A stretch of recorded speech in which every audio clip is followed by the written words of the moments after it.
ફળ કેવું આપશે કે આ અનેક પત્નીઓનો ધણી બનશે અને 1 2 3 5 નહીં પત્નીઓ, આને કહેવાય છે હજારો પત્નીઓ હશે. માં રાજી બને. જોજો દીકરાને પરણાવવાના વધારે વર્તા કોને હવે ખબર છે? માને બહુ વર્તા. જો દીકરો પારણિયામાં ઝૂલતો હોય અને માં એકલી એકલી ઝુલાવતી હોય, દીકરો હુઈ ગયો હોય તો જોજો અમુક માતા છે ને મનમાં એકલી એકલી હસતી હોય છે. હે એક કવિએ માને પૂછ્યું કે માં તારો દીકરો રમતો નથી એ પણ હોતો છે, તારી આજુબાજુ કોઈ છે નહીં તો તું હસે છે કેમ? કોઈ વાત પણ કરનારું નથી. ત્યારે માએ સુંદર જવાબ આપ્યો કે હું દીકરો પોઢી ગયો છે ને, પણ હું વિચારું છું કે મારો દીકરો મોટો થાય અને એના માટે રૂપાળી વહુ.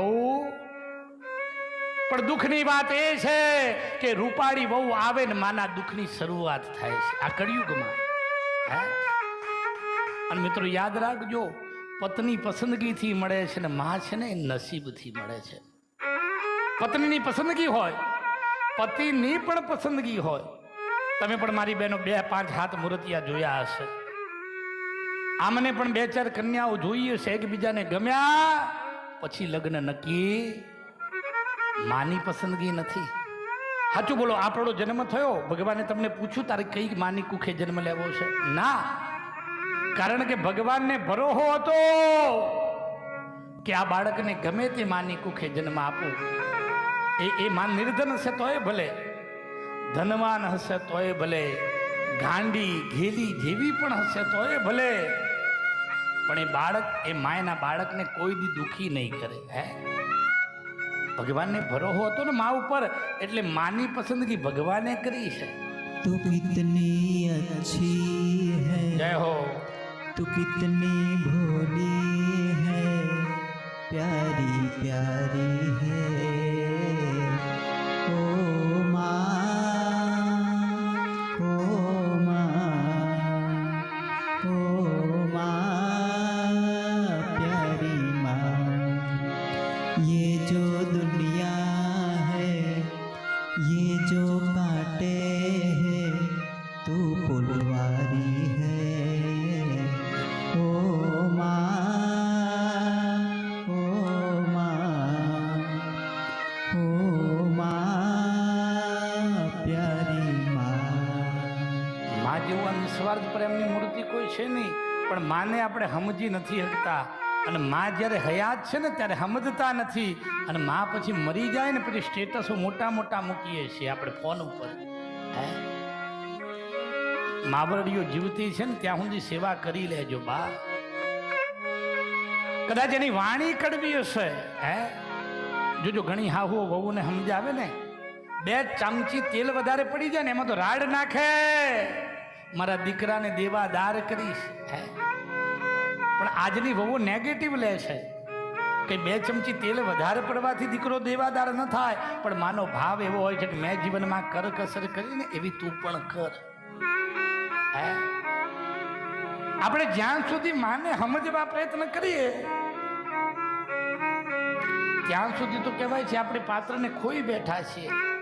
तू है तो दिल धड़कता है, तू है तो सांस आती है, तू ना तो घर घर नहीं लगता, तू है तो डर नहीं लगता, तू है तो गम न आते हैं, तू है तो मुस्कुराते हैं, कि तेरे बिन सो नहीं सकते, किसी के हो नहीं सकते, तू है तो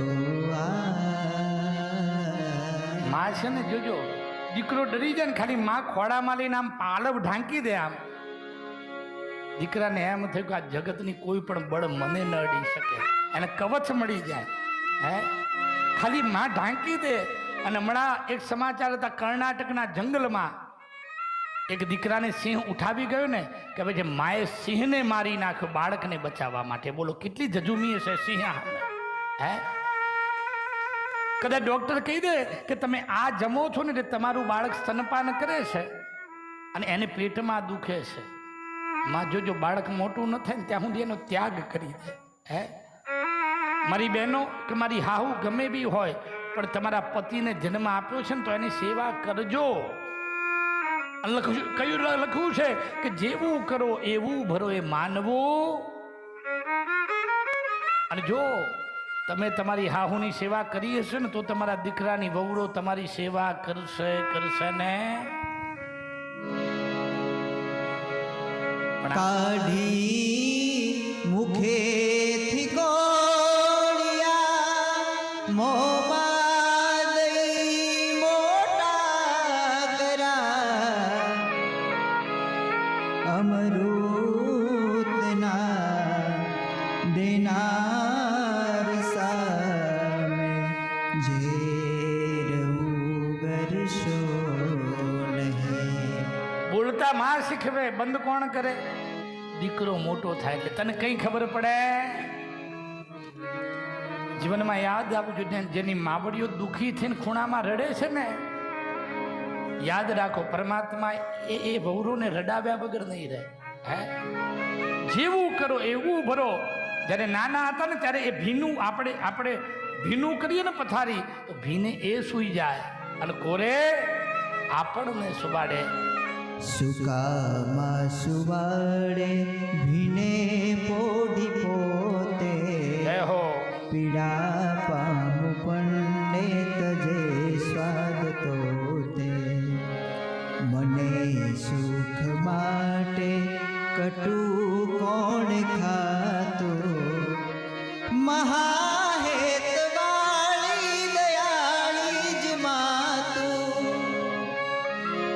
આ દલપતરામની કવિતા છે. જોજો માં છે ને ઔષધિ પાવે ને આપણે દવા તો પેલા જોજો ચમચીમાંથી દીકરાને કહે છે આમ પોતે ચાડે કડવી હોય, જો બેટા ગળી છે પોતે કડવાશ પી જાય અને બાળકને પીવડાવે. હે જીવનમાં યાદ રાખજો, એ માવડીઓને રાખજો સુખી. વહુરો છો હાહુ જીવતી હોય તો આનંદિત રાખજો, કારણ કે એ પાત્ર નહીં હોય. અને પછી જે પરિસ્થિતિ તમારી આવશે ને એ વખતે બા બહુ યાદ આવશે. હે તો હું સુતો પારણે પુત્ર નાનો રડ્યું છેક તો રાખતું કોણ છાનો.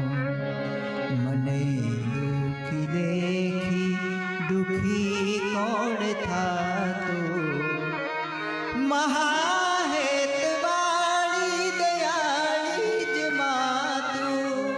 મહાહેત વાળી દયાળી જ માતું. એટલે તો કહ્યું છે પત્ની જુએ લાવતો જોજો. હો પત્ની જુએ લાવતો અને માં જુએ આવતો. એ માવડીઓ આ માને આવું કહ્યું ને કે તારો દીકરો હોનાની નગરીનો રાજા બનશે એટલે માં બહુ રાજી થયા. રાહુથી કહ્યું કે તું તારો દીકરો છે ને અનેક પત્નીઓનો ધણી બનશે. માએ કહ્યું તો વાંધો નથી, રાહુ બીજું નુકસાન કરે એમ ભલે મારો